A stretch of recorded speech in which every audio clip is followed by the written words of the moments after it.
And of course, 110 years on from the landing at Gallipoli, Australians across this country and around the world have united to remember and honour those who risked and gave their lives to protect our nation. Let's bring in our reporters across the country. First to Josh Martin in Canberra at the Australian War Memorial. Josh, it was a moving service, wasn't it, in our capital?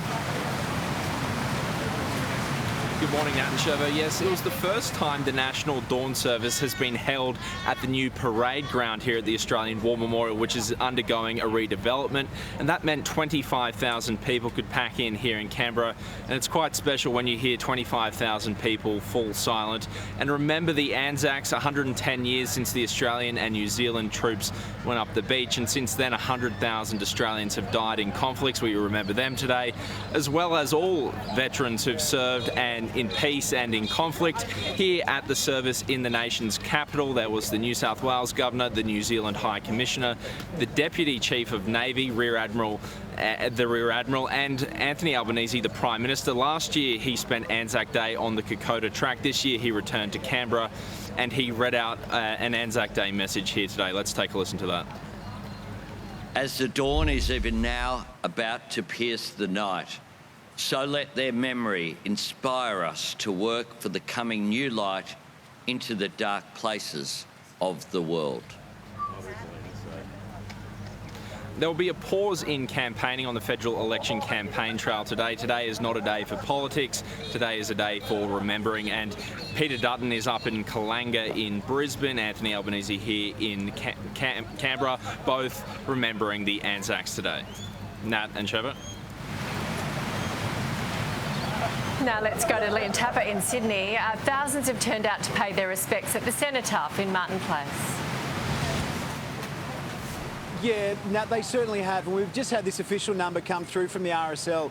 There was 7,500 people who descended on the heart of Sydney this morning. A huge turnout, considering that the rain was quite torrential in the lead up to the service when it began at 4:30 this morning. But there was peace. The rain stopped when the service began all the way through to when it finished. So we were very fortunate here at Martin Place to have that moment of calm where it was a solemn moment, a solemn service where we heard a number of people speak, even a young legatee who spoke about what it means to represent his generation now, learning about the sacrifices made by soldiers, air pilots, and our servicemen and women as well. But it certainly was, when they all started talking this morning, you couldn't help but be overcome with emotion, given just how quiet it was when those words were read out. To the soldiers who marched into the abyss of battle, their hearts resolute, their spirits unyielding, we owe an immeasurable debt. We bow our heads in solemn remembrance, paying homage to the fallen heroes of the First World War. Now, last night there was a sunset concert on Sydney Harbour, which really set the tone for how we are going to remember the fallen here in Sydney. But one final point is the amount of young people here today has been quite remarkable. It's fantastic to see so many families encouraging young people to get involved and to learn about what it means, what Anzac Day means to every single Australian, old, new Australians as well. Even these young people, young scouts who are selling the rosemary this morning as well, really doing their part to honour the fallen. Yeah, and respect. Let's go to Tegan now, and Tegan Dolling is at the Shrine of Remembrance. So what was it like there this morning? Some interesting beginnings to this particular service.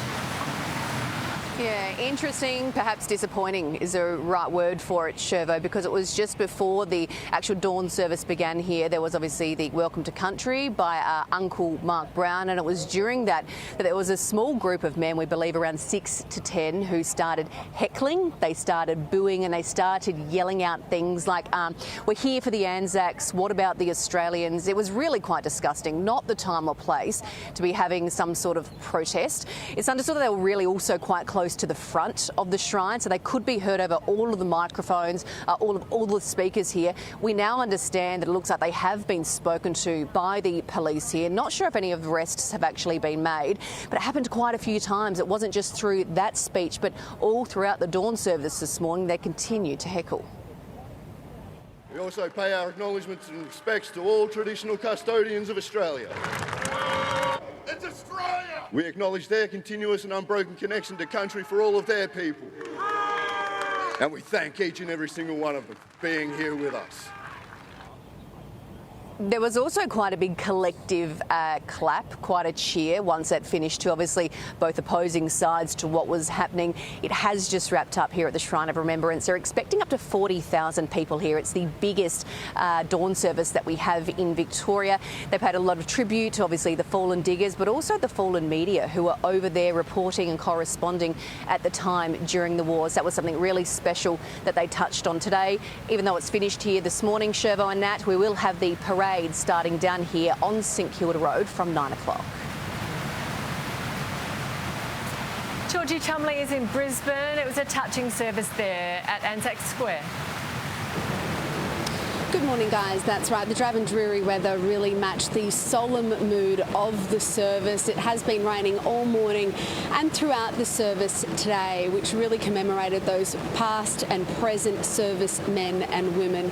It's an incredibly important issue, particularly here in Brisbane. We are a defence town. There is one of Australia's biggest army barracks, just 6 kilometres out of the city at Enoggera Barracks. So plenty of people there from who came here today from Enoggera Barracks as well. And as people said in the crowd, there was a little bit of rain, but it is a small sacrifice to make to pay respects to our diggers. Take a listen. I'm blessed that I can walk down here in the rain, stand in a very beautifully lit monument for men that have bravery that I don't think I'll ever experience in my life.